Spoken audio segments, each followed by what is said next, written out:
Bueno, vamos a empezar a encarar perspectiva cónica. Habíamos comentado en un principio que hay tres tipos de sistemas de proyección. El primero era el Monge, en el cual el objeto, o digamos los rayos de proyección que me iban a determinar un objeto o la proyección de ese objeto iban a ser perpendiculares al plano de proyección, lo que iba a hacer que yo no pueda ver una de las dimensiones de ese objeto. Por ejemplo, si yo tenía en un cuadrado, tenía lo que sería el alto y el ancho,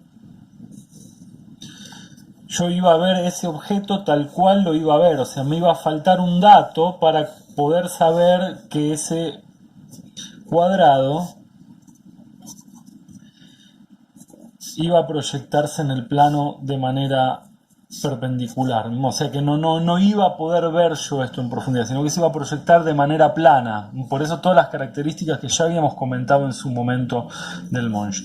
Después teníamos lo que era la axonometría, en la cual los rayos de proyección iban a seguir siendo paralelos entre sí, como en el Monge, pero en vez de ser perpendiculares al plano de proyección, iban a ser oblicuos, lo que me iba a permitir poder dibujar el dato que me faltaba, que sería la dimensión de la profundidad en un caso como estos, ¿no? Por ejemplo, yo acá tenía todos los rayos de proyección que pasaban por el punto A, por el punto B, por el punto C y por el punto D, que iban a ser paralelos entre sí. La característica que iba a tener esto era que la proyección iba también a respetar el paralelismo y la perpendicularidad de dicho objeto. O sea que yo acá iba a tener A', B', D' y C'. En este caso, el cuadrado A, B, C y D iba a estar paralelo a lo que iba a ser el plano de proyección. Supongamos que yo figuro acá mi plano de proyección. Si yo esto lo veía en planta, iba a tener A coincidente con C, B coincidente con D, iba a tener los rayos de proyección y la proyección en el plano de proyección que estaría dado acá atrás. Entonces yo acá tendría A' coincidente con C', B' coincidente con D', que es esto mismo que voy a ver yo acá atrás, es lo que voy a ver proyectado en el plano acá atrás. O sea que lo que me iba a permitir esto era que siempre el objeto mantenga las mismas medidas. Si BD tenía 6 centímetros, B', D' iba a tener 6 centímetros. Si yo extiendo estas paralelas de proyección 6 kilómetros, iba a seguir siendo la misma medida de 6 centímetros entre B y D.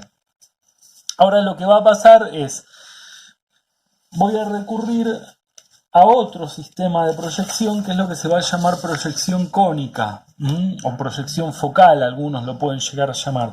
¿Qué va a pasar con esto? Bueno, todos los rayos de proyección van a ser paralelos entre sí, pero voy a tener que ubicar un punto en el cual me represente el infinito. Vamos a explicar un poco cómo funciona eso.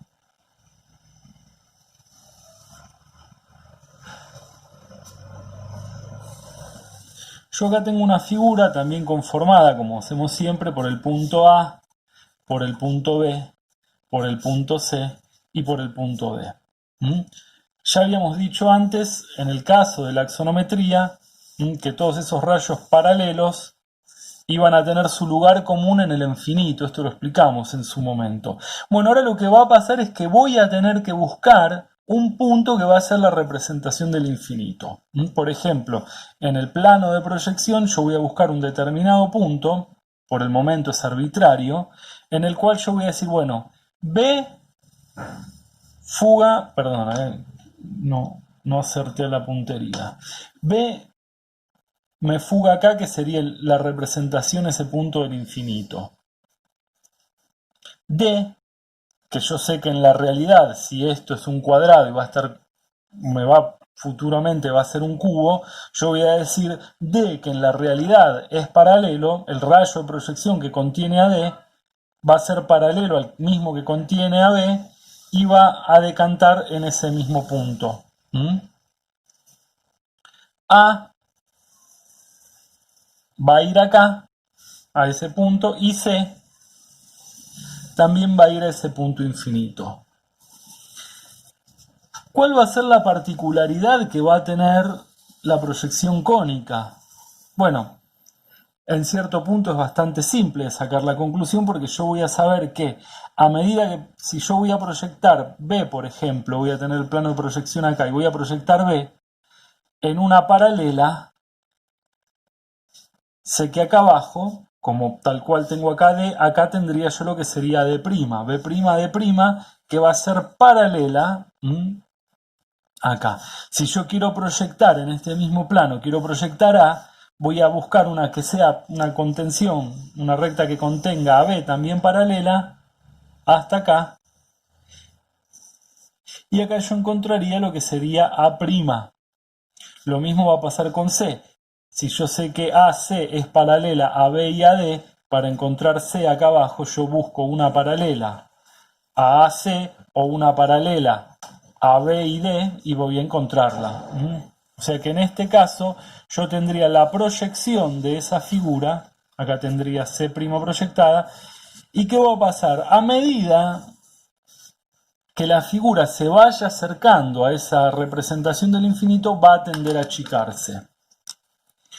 Por ejemplo, quiero hacer otra proyección de B' segunda, D' segunda. Voy a encontrar C' segunda, A' segunda, y ahí tendría lo que sería ese plano que fíjense que va manteniendo cierto paralelismo entre los planos, siempre va a ser la proyección perpendicular al plano, pero en vez de ser los rayos paralelos entre sí, como veíamos en la axonometría o en el Monge, van a tener un punto común que va a ser la representación del infinito. Bueno, este es el truco óptico que se va a usar para tener esa idea de alejamiento que después vamos a desarrollar en mayor profundidad. Fíjense que a medida que más se aleja, la figura se va a hacer cada vez más chica. Bueno, acá me queda un poco distorsionada por una cuestión de que no marqué bien. Pero fíjense que cada vez va a ser más chiquita hasta que llegue un punto cerca del infinito en el cual por ahí va a ser imperceptible, ¿no? Porque va a estar tan alejado que el ojo no lo va a reconocer. Bueno, esto es lo que hay que entender para poder empezar a encarar lo que va a ser perspectiva cónica, que ya habíamos dicho. En una primera instancia vamos a tener que la figura va a ser paralela al plano de proyección. En este caso A va a ser paralelo a B', y así va a ser también paralelo a B' segunda y así sucesivamente. El tema es que todo lo que yo lea como paralelo en la realidad va a tener un punto común que va a ser el infinito. Tenga la forma que tenga la figura, ¿no? Por ejemplo, yo tengo una figura de este grado de complejidad, yo voy a tener que ubicar un punto común en el infinito, que va a estar acá arriba, y cada rayo de proyección que pase por cada uno de esos puntos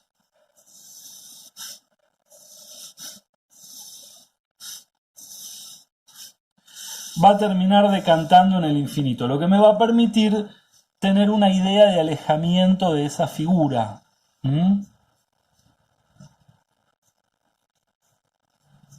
Cada vez esto me va a permitir que la figura mantenga una semejanza, porque lo que yo acá tengo en 90 grados se va a seguir conservando en 90 grados, pero se va a ir reduciendo cada vez más de tamaño, que esto va a generarme una cierta ilusión de profundidad. Bueno, ahora vamos a empezar a encarar cómo funciona esto técnicamente.